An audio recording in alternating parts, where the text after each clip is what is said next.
Liz McManus has a daughter called Caitlin, who's 8 now. When she was 3, she had an imaginary friend called Tightener. Liz, tell us about Caitlin and Tightener. Well, I'll give you an example. One day, I was driving Caitlin and Greg, her baby brother, home when she solemnly informed me that Tightener was hitting the baby.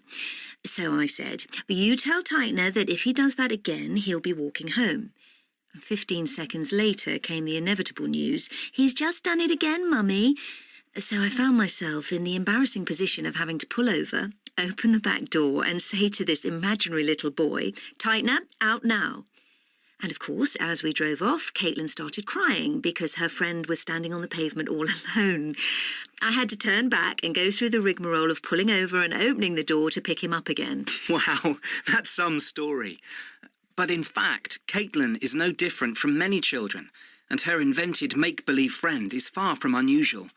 As many as 65% of children have had an imaginary friend at some point in their lives. The latest research suggests that invisible friends, far from being a cause for concern, should be welcomed by parents because they can help children to be more creative, confident and articulate, and have more advanced communication skills. It is thought that these findings will help reverse misconceptions about children with imaginary friends, and that they will come to be seen as having an advantage, rather than a problem that needs to be worried about. Did it worry you, Liz? I know it does lots of parents, but I never fretted about it.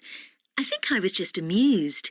I'd be reading to her and I'd say, "Is Tightener around?" And she'd say, "Yes, he's just sitting at the end of the bed." He became the centre of her life. She'd have tea parties with him and he'd go to bed with her. She was shy, and this was her answer. I knew she would grow out of it. Now, Liz is one of 15 people taking part in a study of imaginary friends at the Institute of Education in London, run by Karen Majors, an education psychologist and lecturer at the Institute. Karen, should parents worry about it? Well, parents sometimes think, is this healthy and how long should it go on for? But it is a normal phenomenon for normal children, and it's very healthy. Why do children invent imaginary friends? I think that children create pretend friends for many reasons. As safe, trustworthy best friends at a time when they are just starting to make real friends. As someone to confide in. And as someone to play with. Sometimes it is about wish fulfillment. Children who cannot have a pet, for example, will invent one. I interviewed one little girl, aged 6, who had a pony called Minty for several years. It went to school with her, and the teachers knew all about it. It was a really strong relationship. Presumably, when they get older, children no longer have these imaginary friends. Karen?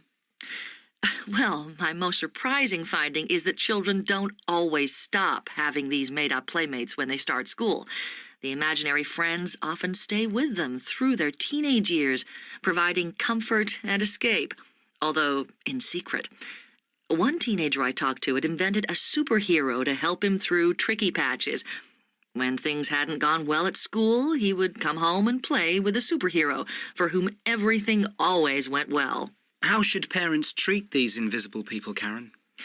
Well, sometimes, of course, parents get irritated by them. For instance, if a child insists on having the playmate at the dinner table with an imaginary setting and glass. Actually, I myself had a friend called Tiger when I was young, who would sit beside me at mealtimes. But I don't think parents should tell children off for this kind of thing, or tell them that their friends are not real. Perhaps the best way is Liz's down-to-earth approach. How did you handle it, Liz? Well, I patiently acknowledged Caitlin's playmate, but I tried not to get involved. I never used to have to get out of the friend's way or anything. Other than that one incident in the car, Caitlin's imaginary friend didn't impinge on my life. Yes, I agree that parents should recognize imaginary friends, but they shouldn't try to overly influence the friendship. Parents who interfere too much risk driving their children's playmates away.